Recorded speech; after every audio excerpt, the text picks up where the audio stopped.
Just the start of the news review, and we're joined by and I'm in for and I'm in for Papa.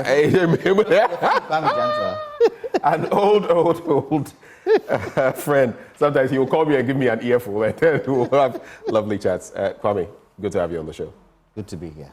The first time I'm on this show, isn't it? Yes, and I'm sure the first time you are interacting with the very sweetie. I thought you were a familiar face for some reason. Well, it's not he does come. It's not the first time in this studio. This setting. Right, okay. But anyway, I just wanted to do this. We'll give you a minute to reflect on something you're passionate about, a burning issue, before we get into the papers. We do that all the time. But I just had to ask you, because you love energy-related matters. Really, do I? Is doomsday over? No. Huh? No. Oh, but the president said it was. I slept in darkness last night. You slept in darkness? Yes. Okay, to be truthful, for about 3 days now, I have had constant light. Yes. My lights have not gone off for about 3 days. And to be truthful, my lights haven't gone off in the last 3 days, but I slept in darkness last night. And the first question that came to me was that, by the way, good morning to you. The first question that came to me was that, is the president hurting Dr. Bawumia's campaign? Is the president hurting Dr. Bawumia's campaign? Yes. Do you think he is? Is he being economical with the truth? Because he did tell us that doomsday is over. Didn't he? He did. The vice president. May Day. He admitted on May Day. The vice president also came to, add to that and said, right now we're sorting everything out and doomsday is over. So why are we still having challenges? Technical issues, transformers. Those are the reasons they're citing, and not it was a general lack of funds to buy fuel. It was a general statement. Doomsday is over. It won't come back again. Yeah. We're still having it. Well, I think, It was emphatic. It was emphatic. In fact, the very day he was saying that some places had power outages, following day saying. There are certain things I keep saying we shouldn't play politics with. We shouldn't play politics with energy. We shouldn't play politics with agriculture. We shouldn't play politics with health. Look at the situation with the renal patients today. It's a huge, huge challenge. You hear people on radio, kidney patients on radio, saying they are preparing to die. I mean, how? There are some things that hopefully are coming through, because I hear the NHIS is going to help some of them. At Kolebu, I hear there's a benefactor, who has over time taken part of the cost. I think they pay about 1/4 of it or so, about 100 plus CDs for some of them. But how about Akufo-Addo? How about other areas? And what are the measures in place? Let me ask you. This is a challenge that has been there for quite some time. So you ask the question, what's the plan? Why would we allow people to die? There has to be a plan. For me, I think these machines should be everywhere in Ghana. Every hospital should have a machine. So that it stops people in the Ashanti region. People travel from the north to come to Akufo-Addo for dialysis. Yeah. Why is that so? Yeah. Something that people are dying of. Well, because it's not you. And if it happened to somebody in high power, what will happen? They will fly out, wouldn't they? They'll have the opportunity to get medical help outside. What about the ordinary man who votes for you to get into power? Yeah. And that's the question. I would have thought. and that's the very reason why we have healthcare financing issues, because the people in charge, the authorities, can leave and go and seek, find the help they need elsewhere. Sweetie, they don't have to find help here. Sweetie, they can afford to leave. Sweetie, for me, so that's the very problem that we have. what should happen But is anyway. a plan. There's the policy, isn't there? There's a policy to do with kidney transplant, with Ghana Health Authority, and I think the Ghana Health Service. Ghana Health Service, and there's another one, I've forgotten what it's called, where transplants are allowed in this country, where they would try and help. But isn't there a plan? It isn't something that started today. It started quite some time, and you see people dying. Can't you say, okay, this should stop. Let's put a plan together. And you don't politicize it. You get everybody around the table. Say, okay, this is the way we're going. So that a new government comes in and it's continued. Who's doing anything about it? There's no continuum in government. But we have to get into other matters. So the renal patients, is that what you wanted to talk about? Your burning issue? Yes. Okay, all right. Thank you so much. Right. Let's get into the papers. Where are we starting from? I know you say ladies first, and I would love to start first. Let's start with the Daily Guide newspaper. On the front page, AG debunks Opuni Supreme Court's claims. Of course, he will.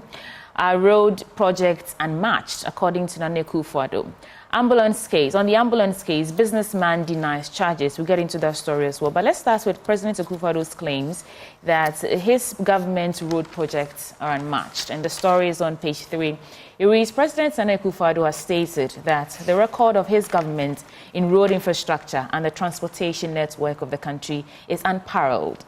According to him, no other government has done as much as his administration in terms of construction of roads, interchanges and bridges, as well as rehabilitation of road networks and railway lines. Gentlemen, what are your thoughts on President Akufo-Addo's claims? You don't want to his know my road thoughts. projects? Every single time I've gone out, since I've been on the show, every time I've gone out to do Citizens Microphone or all of that, the very problem that comes out is roads, which is affecting the transport industry, the drivers themselves, which is why the cost of, maintenance, wear and tear product is the problem. You remember when... So what has he done? A few times we've had... It doesn't please me, but it tickles me sometimes when... Do you remember when Dr Bawumia's convoy got stuck in? Do you remember those videos? Do you remember other times where government officials have been stalled because the roads are terrible? They are using V8s and they get stalled. No one can say that this administration has done nothing when it comes to roads. Those kinds of things are propaganda.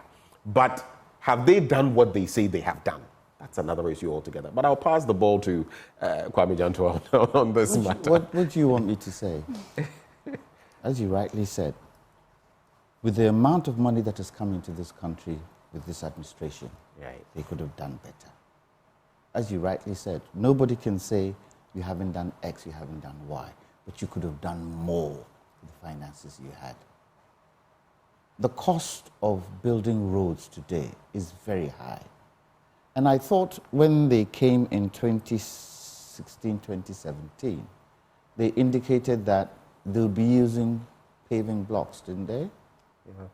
I thought that in so doing, they would bring out a policy where they would say every side road that you get in Ghana will be paving blocks. Have you seen Rwanda's roads? And even the side ways for people who want to jog and all of that. Let's not even talk South Africa, Rwanda. I said, Pokwase here, a part of Pokwase. Is it Pokwase? Yeah, the estate. Yeah. People who live in that area saw that their road was bad, so they contributed and bought paving blocks. Go and see the road. They've even done speed humps on the road. The added value with paving blocks is that, one, if anything goes wrong with the road, you just take the paving block up and replace it. It's reusable, or you can fix new ones. It creates employment. Okay. Look at the quantum of, or number of paving block companies in Accra. If they were to put a policy like that in place, would it not help the cement factories? Would it not help those who do paving blocks? Yeah. And then you make sure that it's those people in the communities who are doing paving blocks who can now help in doing those roads. Yeah. So you're saying... It can become a commercial, whatever, in communities, so that now, if we want the blocks in X community, who are those working on that in that community?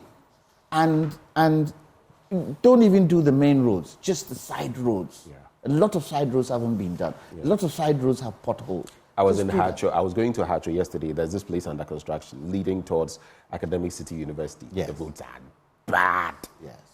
Bad. Yes. A stretch, especially if you're using the other stretch, not the one that would take you back towards, I think, transitions and the rest. Yes. It's crazy. A stretch of maybe, 200, 300 meters, you have to go like a tortoise. Literally, else your car's shocks and everything gone. And the added hazard is that we don't have street lights. So as you're driving at night, you're vulnerable. You don't know what pothole you're falling in.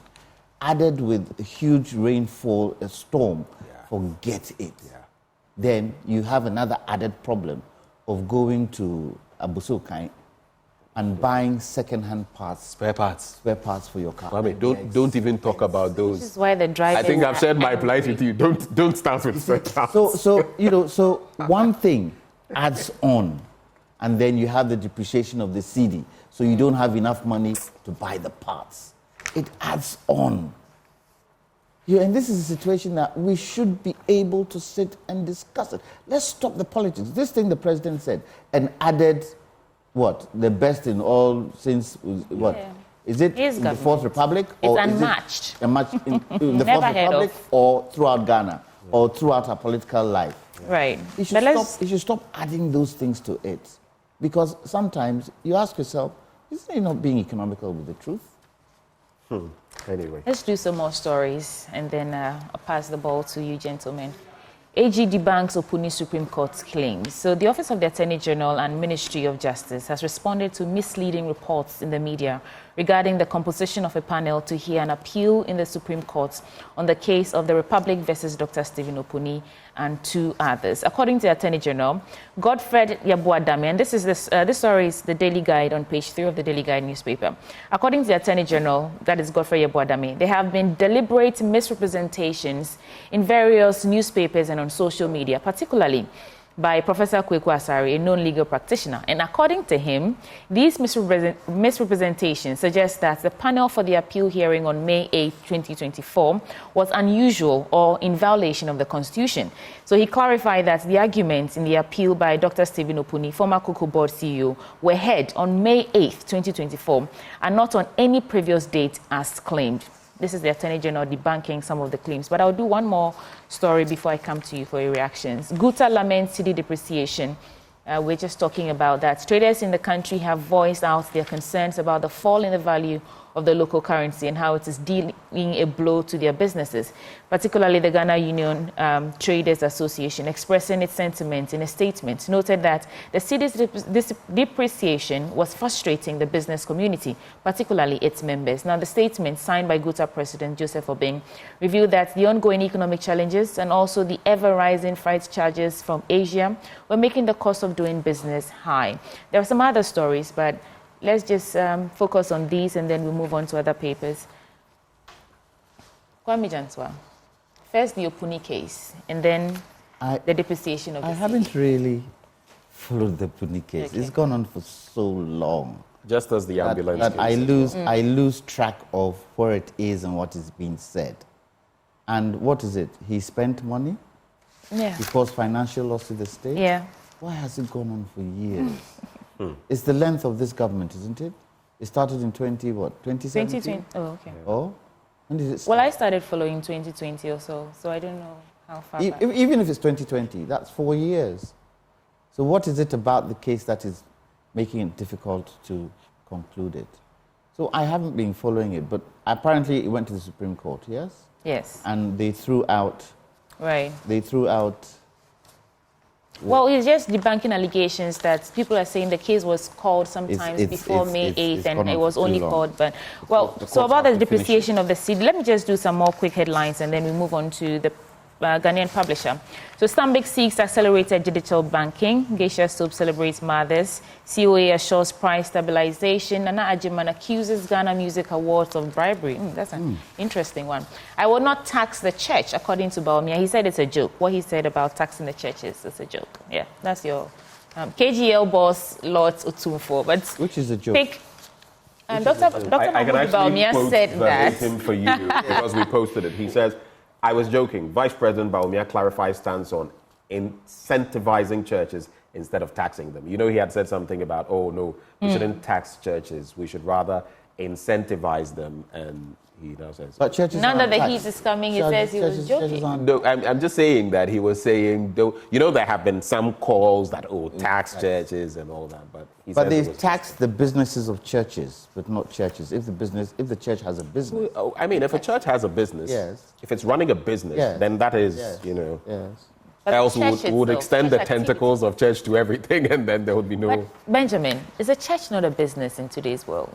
Some churches are businesses. I am proudly Catholic, and we don't do business in church. I don't know about... which churches I don't know about... I'll leave it there. Let me not go there. Let me not throw any shades. Okay. Churches are business. So the Ghanaian publisher, Dr. Ituahene, Siga back new NIBMD. It's Ghana's time to have female VP, says Reverend Dr. Makwe. APD 2025 to focus on bridging Africa's infrastructural gap. ECOWAS Bank injects $200 million into Ghanaian economy. Okay, let me see what that story says, and then I'll just end it there. EcoBank Bank to inject $200 million into Ghanaian economy. That story is on page 2. The ECOWAS Bank for Investment and Development has strengthened its transformative partnership with Ghana by committing to inject $200 million into the Ghanaian economy. The facility is being offered by EBID to Ghana through strategic alliances with the Ghana Export-Import Bank and GCB Bank PLC. A statement signed by EBID and copied to the Ghana News Agency said this was contained in a memorandum of understanding signed by Dr. George Ejikun-Donko, President and Chairman of the Board of Directors, that is of the EBID, and Dr. Mohamed Amin Adam, Minister of Finance, at the ceremony held at the EBID headquarters in Lomé in Togo. That comes as good news. $200 million. Yes, that's good news. Well, what papers do you... How it's used is another thing, but it's good news. Yeah. We have money coming in all the time. Yes. That it's So where why- we put the money yes, and so how why it's not reflected why in are the we ordinary why citizens' are we where pockets. we That's are? where my problems The always typical come. scenario, before you go quickly into your papers, the typical scenario is it's a basket, all right, but it's a basket full of holes. And you know what the holes are? Yeah. Corruption. Yeah. So the holes are there. Yes. When you pour water into a basket, you know what happens. Yes.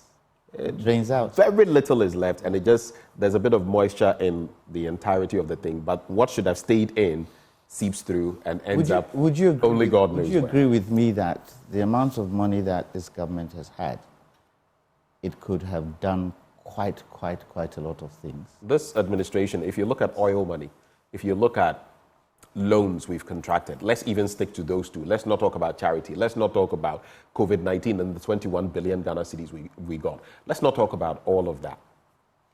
Just these two. Yes.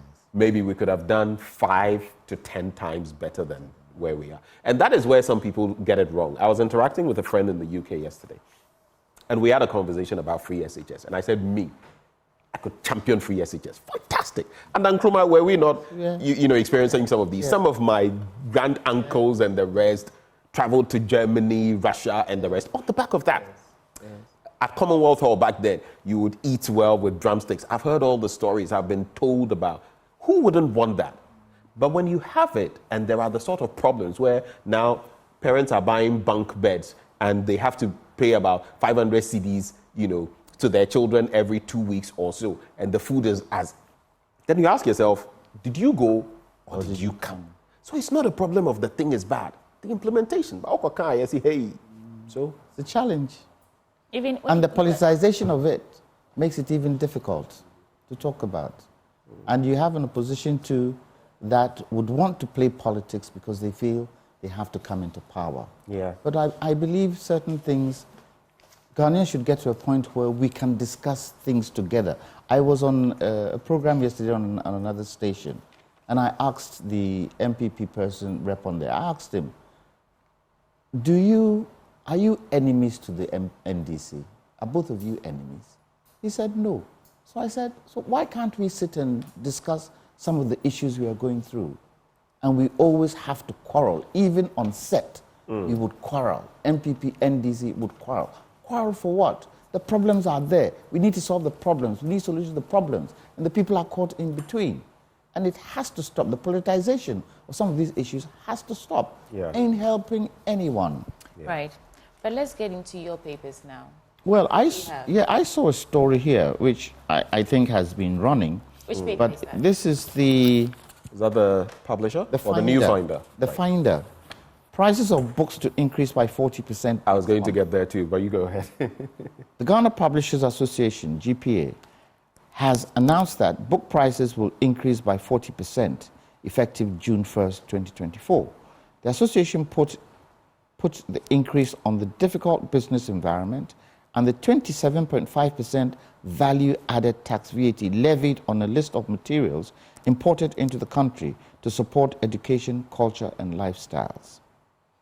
This is. Book prices, from what we gather, are about to go up by 40% already currently, because I host a book show on this 40%, network, yes, right? 40%. The cost of good books. The other day I was reviewing The Beekeeper of Aleppo, Christy Lefteri. You are looking at books that are costing north of 300 CDs, 400 CDs, 200 CDs. The least you are getting are works like The African Writers, The Joys of Motherhood, Buchi Emecheta, let's say 64, 65 CDs. Most of them are over 100 CDs. How many Ghanaians can afford that now? To talk of a 40% increment. Think about it. First, we don't even want to buy books. And now you're making it even more difficult to encourage the reading culture. So where are we heading? The young people don't want to read. You know what? They'll just all migrate to their telephone, mobile devices, and then the some whole of these publishing works, industry right, will just be extinct. You are not going to read a lot of Franz Kafka. No, no, you some won't. of these are classics. You will get them. Yes, you may get some of them. But the 1984s and the Animal Farms, the George Orwells and the rest, there's something about reading a book. So we are basically saying it's game, set, and match. I don't know. You know, I asked a group of young people when Meta, WhatsApp, when they brought their new AI app on there. So I was in a group of young people, and I asked, have you seen what Meta has done? What have they done? I said, have you seen the new AI app on it? What's that? They didn't even know what it was. Because they wouldn't even, they wouldn't even go there. People are talking about the new ChatGPT 4.0. Yes. 4.0. And Google coming through with its own. I believe things like Meta on AI on WhatsApp helps you research. If you don't understand something, go on there. But unfortunately, I don't know why we don't have a culture of reading. When we were growing up, you would read a book every day. Your textbooks you would read, and when you come home, your parents would make sure you read. That's the only way you can improve your English. Well, time will not allow us to keep going on and on about this. Benjamin, let's get into your paper. Quick stories. You know, you just reminded me of my days in Bishop Herman. Some of my fondest memories were spent in the library. Yes. African writers. Yes. Yeah. But do we have libraries now? We have some, though. You have to give some credit to, I've forgotten his name. Is it Hayford Siao? The Ghana Library Authority. At least they've done a few things. Is it enough? I don't think so. Woefully inadequate. But there's that children's place in Roman Ridge, close to the Zenith Bank. Yes. That's a beautiful thing. Some of us spoke about How long did it even take before to I'd come open it? here. Yeah, it's been years, but we pushed, and at least there's some. That is how you see, you can't have leaders. Leaders start by reading. Yes. A reader today is a leader tomorrow. Yes. That is how they learn what is going on. When you enter a book, you are transported into places you've never been to. Yes. If they don't start thinking like that, their thinking is stunted, right? Ab initio. And these will be the leaders of the future. What do you expect? I'm not playing politics, but our first president, how many books did he write before he was overthrown? Yeah. Over 9, 10 books. And that was the first thing they burnt. Yeah. When the 66. His books are still alive today. I have soft copies. I have hard ones. And when you read it, it tells you how countries should be ruled. And a lot of countries have learned from those books. Pennsylvania University, they run a course on Nkrumah because of his books. Yeah. How many of our leaders since then have written books? Yeah. How many? But if they do, it's an autobiography or a biography at best. How many of them have been philosophical? What Nkrumah said in the 60s and even in the 50s, still very relevant today. What Churchill said our leaders today. What they know is the talk shop. But let's get into the Daily Graphic very quickly. Seize fintech opportunities, digitalization, mobile money interoperability are launchpads. Dr Bawumia rallies African nations. So Vice President Dr Mahmoud Bawumia has urged African countries to focus on digital identities and mobile money interoperability in order to realize maximum gains from the ongoing fintech, that is financial technology revolution, on the continent. He said these were the two critical pillars that African countries had to leverage to unlock new opportunities and drive sustainable growth. Then there's, I mean, you've done the story on book publishers. So let me just do page 17. Election 2024, resolving NDC-EC trust issues. The national chairman of the NDC, Mr. Johnson Esiedun Ketia, during a press conference on May 9, raised concerns about the ongoing limited registration exercise and said the following. Ladies and gentlemen, we do not expect the EC of Ghana to act as the conduit through which Akufo-Addo will implement his avowed determination not to hand over power to the visionary, experienced and trustworthy John Dramani Mahama. NPP must choose peaceful transfer of power from NPP to NDC in their own interest. I'm not concerned about all the whatever before, the politics before. I'm interested in NPP must choose a peaceful transfer of power from NPP to NDC in their own interest. I see this to be a bit of a, should I call it a threat? Yeah. And what the president has been saying too, I will hand over to, I see that too to be a threat to our democracy from both sides. I mean, if you're saying in their own interest, they should, you know, it sounds a bit, hey, you don't know what's coming. If you know what's good for you, we are slowly, or maybe quickly, getting on the cusp of, God forbid. Because the posturing of these parties, even in the limited voter registration exercise, leaves me very worried. Do you think President Akufo-Addo, if it so happens that his party doesn't win, can say he won't hand over? Do you think that is possible? Well, he's never said he will not. Yes. That he has never said. What is he saying? That he will hand over to his, what? The person who stood for him. But if the person who stood for him, he said, I cannot hand over to anyone except. In fact, he says the former president, the one he ousted, will come and destroy all his legacy. How? But what's interesting, when he came in. Did he destroy anybody's legacy? Exactly. We should stop this rhetoric.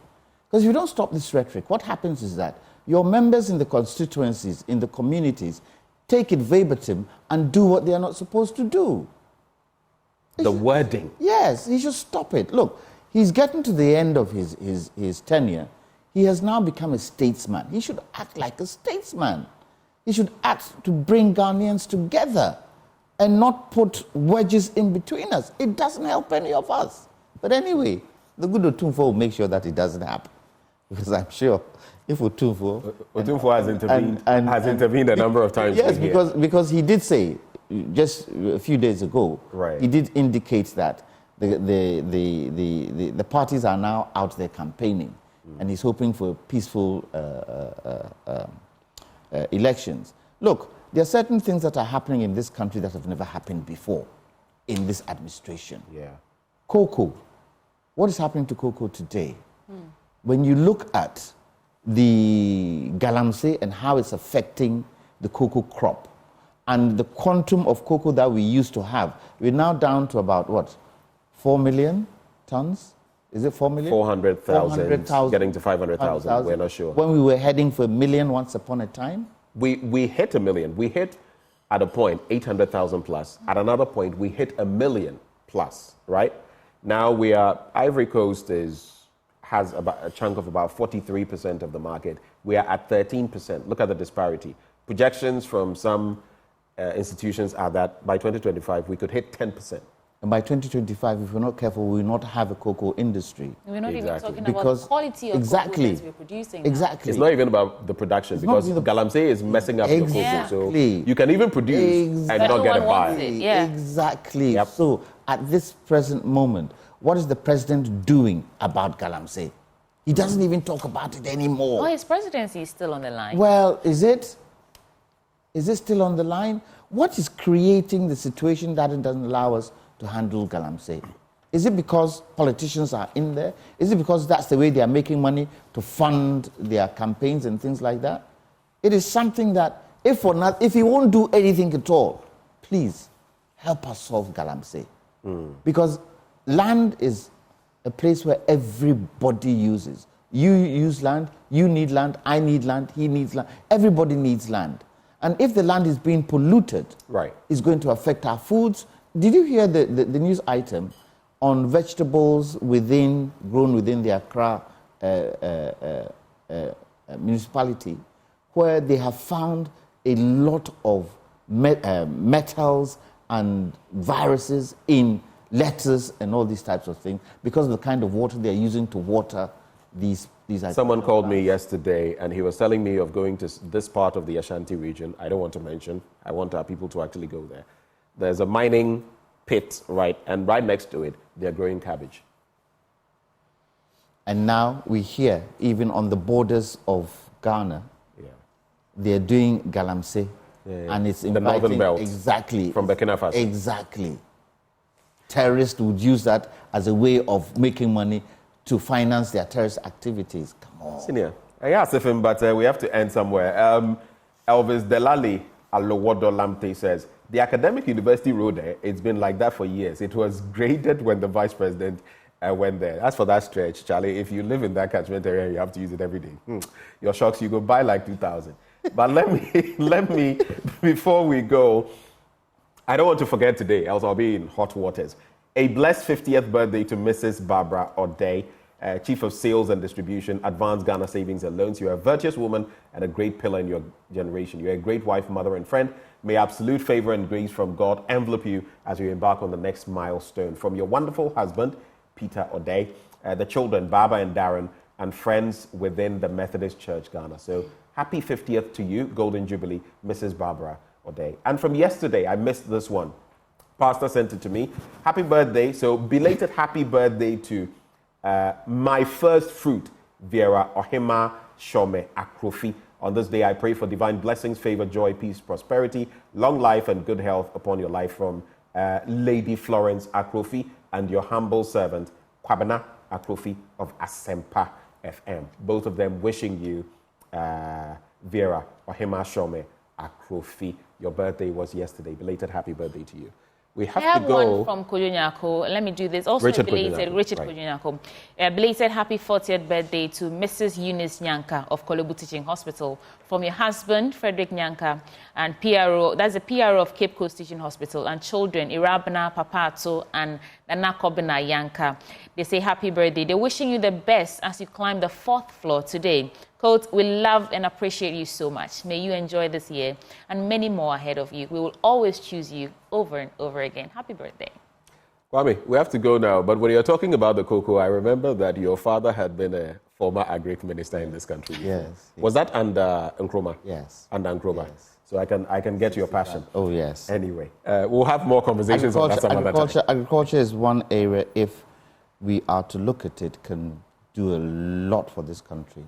Yeah. It can turn people into millionaires if we plan it well. So here's what I'm going to say. I'm going to pitch and hope you'll accept. Sometime soon we'll invite you into the studio and we'll have a broader conversation. We're actually having our Cocoa series this week and beyond. So we'll invite you one of these days and we'll not talk energy and we'll talk Agric. Yes. Deal? Yes. All right. My father left as a cocoa farm and I've taken it over, so I'm passionate about it. Great. Well, this is where we draw the curtains on the newspaper review. It's brought to you courtesy of Endpoint Homeopathic Clinic. What are they offering you? Prostate screening if you're a man for free. Fertility screening if you're a woman for free as well. Just reach out to them at any of their branches. Accra Spintex, opposite the Shell signboard, Kumasi Kronoma Bwehia behind the Angel Educational Complex, Takra Dianaji State, Tema Community 22, Tichiman Hanswa and Asiaman Zima. You can also reach them via phone on these two numbers, 0244 867 068 or 0274 234 321. Endpoint Homeopathic Clinic, the end to chronic disease. Bringing us to the end of the news review, but guess what is coming your way? Sports, all the action, Manchester City, and all the other teams that have been playing coming your way. I have always said, Ebeko Arsenal there, and then got your city rivals, Manchester City, Emfa. What you say? This is not sacrilege. Ebeko Arsenal there, Man City, Emfa. I'm an Arsenal fan. Sacrilege. Tottenham didn't help us yesterday. But anyway, let's